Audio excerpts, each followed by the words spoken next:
오늘 하나님이 주시는 말씀은 예레미야 51장 1절부터 10절까지 말씀입니다. 예레미야 51장 먼저 우리 1절부터 4절까지의 말씀을 우리 천천히 함께 봉독하겠습니다. 여호와께서 이와 같이 말씀하시되 보라 내가 멸망시키는 자의 심령을 부추겨 바벨론에 치고 또 나를 대적하는 자 중에 있는 자를 치되 내가 타국인을 바벨론에 보내어 기질하여 그 땅을 비게 하리니 재난의 날에 그를 에워싸고 치리로다.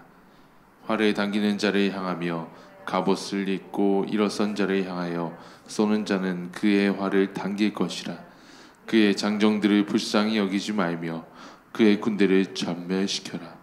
무리가 갈대아 사람의 땅에서 죽임을 당하여 엎드려질 것이요 관통상을 당한 자가 거기에 있으리라. 아멘.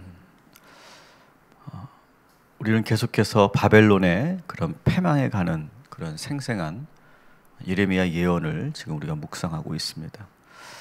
실제로 역사로 본다면 이 바벨론을 무너뜨린 나라가 있죠. 지금 바벨론이 지금 어느 나라를 통해 무너지고 있는 장면을 소개하고 있는데 실제로 역사적으로 본다면 페르시아가 이 바벨론을 무너뜨립니다. 성경에서는 바사 제국 이렇게 표현되고 있습니다. 오늘 본문에서는 직접 이 페르시아를 명시하고 있지는 않지만 이 바벨론을 무너뜨렸던 이 페르시아 제국을 하나님께서 어떻게 사용하시는가를 여기서 보여주고 있습니다. 오늘 말씀 보니까 하나님은 그 바벨론을 멸망시키는 자의 마음을 부추겼다. 그의 마음을 부추겼다라고 하는 그런 대목이 있죠. 여러분, 하나님은 우리 인간의 마음을 주관하시죠.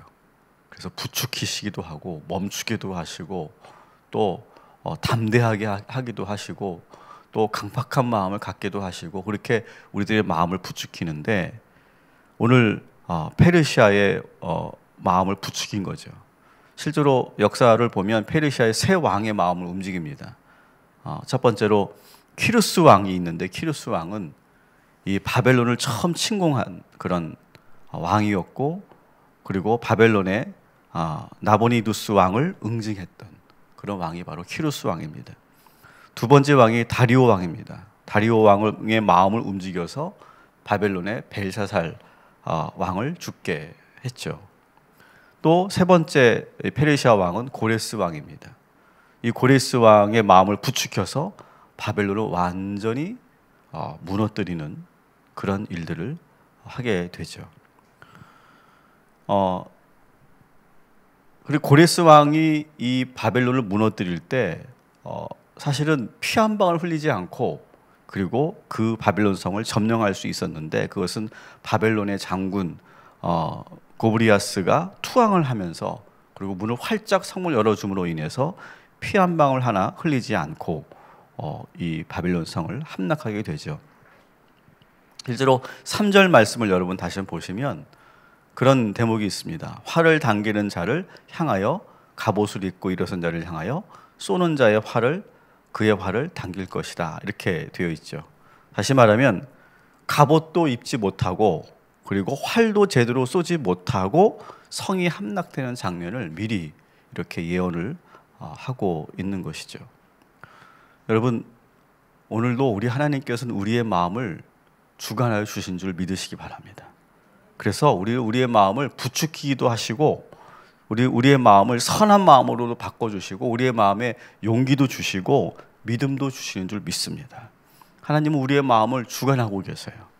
여러분, 오늘 우리가 기도할 것은 하나님께서 우리의 마음을 선한 마음으로 부추겨 주시기를 기도하시기 바랍니다. 그리고 우리를 당신의 그런 섭리를 위한 도구로 사용해 주실 것을 여러분 기도하시기 바랍니다. 그리고 하나님의 말씀은 여러분 그대로 실현되죠. 지금 이 예레미야 예언이 역사적으로 얼마 지나지 않아서 실제로 그것이 성취되는 것을 우리가 보게 된다고 말씀을 드렸죠. 지금도 여러분 하나님의 말씀은 그대로 성취될 것을 여러분 믿으시고 더욱더 말씀을 묵상하고 그리고 말씀에서 여러분의 미래를 보고 소망을 찾는 저와 여러분이 되기를 주님의 이름으로 축원합니다. 5절부터 우리 6절까지 우리 함께 읽겠습니다. 시작. 이스라엘과 유다가 이스라엘의 거룩하신 이를 거역함으로 죄가가 땅에 가득하나 그의 하나님 만군의 여호와에게 버림받은 호라비는 아니니라. 바벨론 가운데서 도망하여 나와서 각기 생명을 구원하고 그의 죄악으로 말미암아 끊어짐을 보지 말지어다. 이는 여호와의 보복에 했더니 그에게 보복하시리라. 아멘. 재미있는 표현이 나오죠. 버림받은 호라비가 아니라 이런 표현이 있습니다.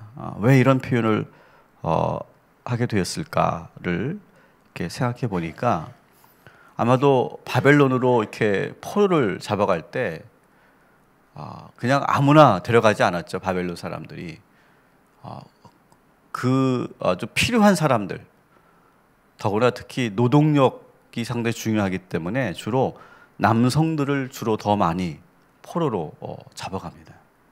그래서 사실 포로로 잡혀있던 그 이스라엘 공동체를 보면 대부분이 남성들이었다는 것이죠. 그래서 지금 그 포로로 잡혀가 있는 그 대부분의 남성들이 있기 때문에 호랍이다 이렇게 표현을 한 것이다 볼 수 있습니다.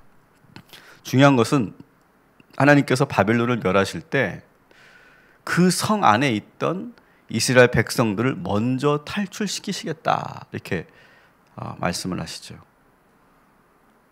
성경에 보면 하나님께서 성을 이렇게 심판하실 때, 하나의 성을 심판하실 때 가장 먼저 탈출시켰던 그런 사람들이 있죠. 소돔과 고모라를 멸하실 때는 롯의 가정을 먼저 나오게 했고, 또 여리고 성에서는 기셈 라합의 가정을 먼저 탈출시켰죠. 그리고 지금 바벨성을 무너뜨릴 때 이 포로로 끌려간 이스라엘 백성들을 먼저 피신시킨다고 지금 예언을 하고 있는 것입니다. 여러분, 비록 지금 이스라엘 백성들은 하나님의 징계를 받고 있지만, 포로로 끌려와서 노역을 하고 있지만 생명만큼은 우리 하나님께서 철저히 지켜주시겠다라고 하는 그런 약속의 말씀이죠. 여러분, 우리가 신앙생활 하면서, 우리가 인생을 살면서 여러 가지 어려운 일을 만날 거예요. 어느 때는 이러다가 내가 정말 죽겠구나, 아니면 내가 죽고 싶다, 뭐 그런 마음이 들 거예요. 그런데 여러분 그 순간에도 여러분 오늘 이 말씀을 기억하십시오. 하나님은 절대로 우리들의 생명을 건들지 않고 우리들의 생명만큼은 지켜주시는 줄 믿습니다. 그래서 우리는 견디고 이겨나가면 반드시 우리는 살게 될 것이고 반드시 하나님께서 회복시켜 주실 줄 믿습니다. 근데 그 순간을 기다리지 못하고 70년 동안에 그 70년을 기다리지 못하고 자기가 먼저 제풀에 꺾여서 포기하고 좌절하고 절망하고 생명까지 잃어버리는 그런 일들이 일어나지 않도록 여러분, 하나님께서 우리의 생명만큼은 지켜주신다라고 하는 그런 믿음을 분명하게 가지시고, 아무리 어려워도 여러분 극단적인 그러한 어려울 때 극단적인 판단과 생각하지 마시고 견뎌내시면 하나님께서 회복과 함께 큰 축복을 우리들에게 허락하여 주실 줄 믿습니다. 생명을 지켜주시는 하나님, 생명만큼은 보장해 주시는 하나님, 그 하나님을 여러분 분명히 붙잡으시기를 주님의 이름으로 축원합니다. 51장 7절부터 10절까지 우리 같이 또 한번 읽겠습니다. 바벨론은 여호와의 손에 잡혀 있어 온 세계가 취하게 하는 금잔이라. 문 민족이 그 포도주를 마심으로 미쳤도다. 바벨론이 갑자기 넘어져 파멸되니 이로 말미암아 올라 그 상처를 위하여 유향을 구하라. 혹 나으리로다. 우리가 바벨론을 치료하려 하여도 낫지 아니한즉 버리고 각기 고향으로 돌아가자. 그 화가 하늘에 미쳤고 궁창에 달하였음이로다. 여호와께서 우리 공의를 드러내셨으니 오라 시온에서 우리 하나님 여호와의 일을 선포하자. 아멘. 여러분, 바벨론의 영향력은 실로 대단했죠. 그래서 오늘 표현이 이렇게 되어 있습니다. 바벨론을 온 세상을 취하게 만드는 금잔이다 이렇게 표현하고 있어요. 온 세상을 취하게 만드는 금잔. 그러니까 바벨론이 한번 지나가면 그냥 나라들이 다 쑥대밭이 되고 그리고 엉망이 되죠. 근데 그것을 뭐라고 표현하냐면, 바벨론 한번 지나가면 온 나라의 족속들이 술 취한 주정뱅이처럼 휘청휘청거리며 미쳐 돌아다닌다. 그가 이 바벨론이 전쟁을 좋아하니까 그가 휙 한번 지나가면 작은 나라들이 전쟁을 하게 되고 폭력과 횡포를 즐겨하니까 서로 평화로웠던 나라들이 서로가 반목하고 싸우는 그런 일들이 일어나고 서로가 서로를 죽이는 그런 폭력이 난무하기 시작하고 또 이 바벨론의 그런 물질과 쾌락이 흠뻑 젖어 사니까 모든 나라 족속들이 돈과 권력이라면 수단과 방법을 가리지 않고 그렇게 추구하더라는 거예요. 그래서 예레미야는 이 바벨론이 돌린 이 포도주 때문에 지금 모든 세상이 다 미쳐 돌아가고 있다, 이렇게 한탄하고 있는 거예요. 그런데 정작 진짜 중독에 빠져간 것은 누구냐? 바벨론 자신이다. 그래서 나이가 젊고 강했을 때는 그렇게 술 취한 줄 몰랐는데 시간이 가면서 이 권력과 쾌락에 물들어가던 이 바벨론은 어느 순간 휘청을 거리기 시작하고 넘어지더니 다시는 일어나지 못할 정도로 완전히 기력을 잃어버렸다. 이렇게 지금 풍자하고 있어요. 그러면서 이렇게 말하죠. 바벨론에게 너희가 넘어져 상처가 생겼는데도 약이라도 한번 발라봐라. 낫지 않을지 한번 발라봐라. 이렇게 조롱하고 비아냥거립니다. 그런데 아무리 치료해도 낫지 않는다. 이렇게 돼 있죠, 오늘 말씀에. 아무리 술에 깨어나려고 해도 이제는 완전히 그 술에 쩔어가지고 인사불성이 되어서 일어나지 못하는 바벨론을 지금 여기서 소개하고 있어요. 그런 바벨론을 우스워하는 모습으로 바라보면서 이스라엘 백성들에게 뭐라고 합니까? 이제 거기서 나오라. 저들을 버려두고 이제 너희들은 고향으로 돌아가라. 이제 아무도 너희를 막지 못할 만큼 저들은 지금 이미 기력을 다 잃었다. 이렇게 지금 이스라엘 백성들에게 말하는 거죠. 여러분, 우리가 살고 있는 현대 이 지구촌도 몇 개의 강대국의 영향 아래서 아주 휘청거리게 되죠. 그래서 이런 말이 있지 않습니까? 강대국 하나가 기침을 한번 하면 전 세계가 감기에 걸린다. 그런 말이 있죠. 그냥 입김 한번 후 하고 불면 그 강대국 하나가 입김을 확 불기만 하면 전 세계가 태풍이 불어온다. 그런 말이 있습니다. 오늘 우리는 이 전 세계의 모든 나라들과 국제사회를 위해서 우리는 기도해야 된다고 생각해요. 특히 여러분 강대국들을 위해서 여러분 기도해 주십시오. 만일 강대국들이 지금처럼 자꾸 자국 우선주의에 빠지거나 민족 우월주의에 빠지면 세계 모든 나라들에게 영향을 미칩니다. 마치 금잔을 돌리는 바벨론처럼 그것으로 인해서 전 세계가 휘청거리게 될 거예요.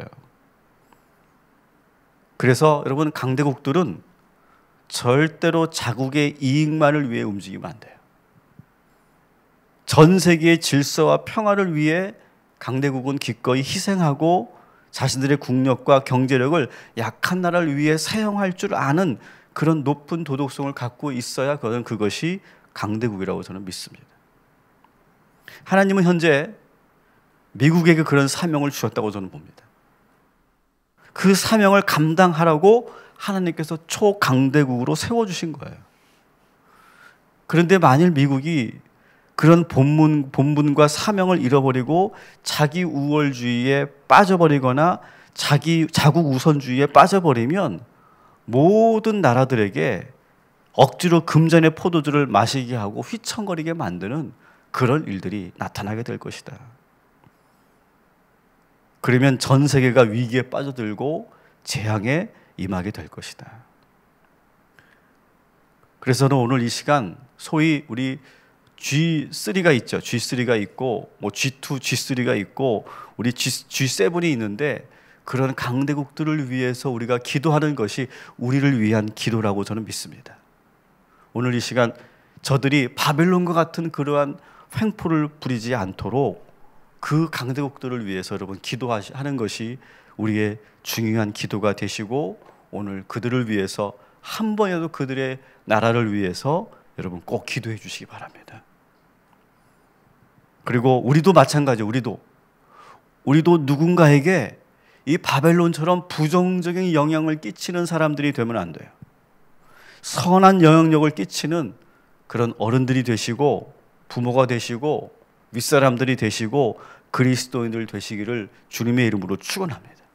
그래서 우리가 막 사람들에게 그렇게 술 취하게 만드는 포도주 금잔을 돌리는 일은 하지 않도록, 여러분, 우리가 늘 겸손하고 깨어있고 우리 스스로가 어떤 욕심과 탐욕에 취하지 않도록 그렇게 기도하는 저와 여러분이 되기를 주님의 이름으로 축원합니다.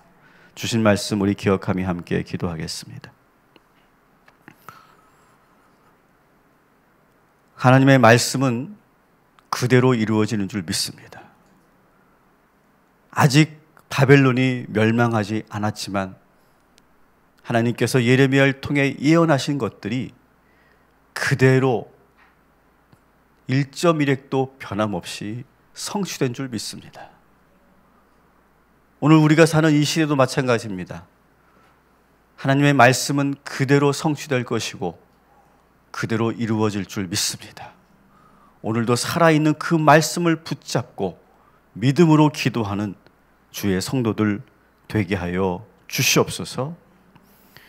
하나님께서는 절대로 우리의 생명을 포기하지 않으시고 끝까지 우리의 생명을 지켜주시는 하나님이심을 믿습니다. 이 세상이 불바다가 되고 그리고 재앙이 온다 할지라도 하나님께서는 이 이스라엘 백성들을 지켜주셨던 것처럼 우리 믿는 자들을 지켜주시고 함께하여 주실 줄 믿습니다. 우리가 살면서 여러 가지 어려운 일을 만날 수 있습니다. 불같은 시험을 만날 수도 있습니다. 그러나 그때마다 우리가 절망하거나 스스로 제풀에 꺾이지 않도록 주님 지켜주시고, 그리고 하나님께서 반드시 꼭 지켜주신다고 하는 그 믿음 가지고 견디어내고 이겨내는 우리 모든 성도들 되게 하여 주시옵소서. 하나님, 전 세계에 우리 특별히 우리 강대국들을 위해서 기도합니다. G2, G3, G7을 위해서 기도합니다. 하나님께서 저들에게 그런 강한 힘을 주신 것은 전 세계를 잘 이끌어 가라고 그런 힘과 국력을 주신 줄 압니다. 그런데 그 강한 나라들이 자국만을 위해서 움직이는 그런 이기적인 나라가 된다면 작은 나라들까지도 그렇게 움직이게 될 것이고, 그러면 전 세계는 또 다른 그런 전쟁과 재앙이 임하게 될 것입니다. 하나님, 이 지구를 사랑하시고 이 지구촌을 주님께서 붙잡아 주셔서 그렇게 휘청거리고 미쳐 돌아가지 않도록 주님 지켜주시고, 우리 성도들이 먼저 깨어서 이 세계를 위해서, 하나님이 만드신 이 창조 질서를 위해서 기도하게 하여 주시옵시고, 하나님께서 저들의 마음을 붙잡아 주셔서 금잔을 억지로 돌리는 그런 바벨론과 같은 강대국들 되지 않도록 주님 지켜주시고 인도하여 주시옵소서. 오늘 저희들을 위해서 기도합니다. 하나님, 저희들에게 주신 그 알량한 권한과 권력을 가지고 함부로 우리가 휘둘리지 않게 하여 주옵시고, 우리가 더욱더 겸손하게 주님의 그 사명을 위해 잘 감당하는 믿음의 성도들 되게 하여 주시옵소서. 오늘도 우리 희강이와 다은이와 유준이와 영은이를 위해서 기도합니다. 하나님, 주님께서 건강으로 지켜주시고, 날씨가 갑자기 차가워졌는데 하나님께서 건강으로 주님 붙잡아 주시옵소서. 특별히 우리 다은이 주님께서 함께하여 주셔서 지금 보지 못하고 듣지 못하는 가운데 있습니다. 하나님, 불쌍히 여겨 주시옵시고 주님께서 속히 회복시켜 주시옵시고 우리의 기도를 주님 들으시고 긍휼함을 베풀어 주시옵소서. 오늘도 우리 동탄 꿈의 교회 성도들과 우리 말씀을 듣는 모든 성도들을 위해서 기도합니다. 하나님, 이제 2018년도가 얼마 남지 않았습니다. 하나님, 끝까지 완주하게 하여 주옵시고 집중력을 더할 수 있도록 인도하여 주시옵소서. 이미 지레 포기하지 말게 하여 주옵시고 끝까지 잘 마무리하여서 2019년을 새롭게 준비하는 그런 근성 있는 우리 주의 모든 성도들 되게 하여 주시옵시고, 하나님께서 새로운 비전과 꿈을 주님께서 먼저 보여주셔서 예레미야가 미래를 예언했던 것처럼 우리도 미래의 소망을 가지고 미리 준비하는 귀한 이 시간들이 되게 하여 주시옵소서. 예수님의 이름으로 기도합니다. 아멘.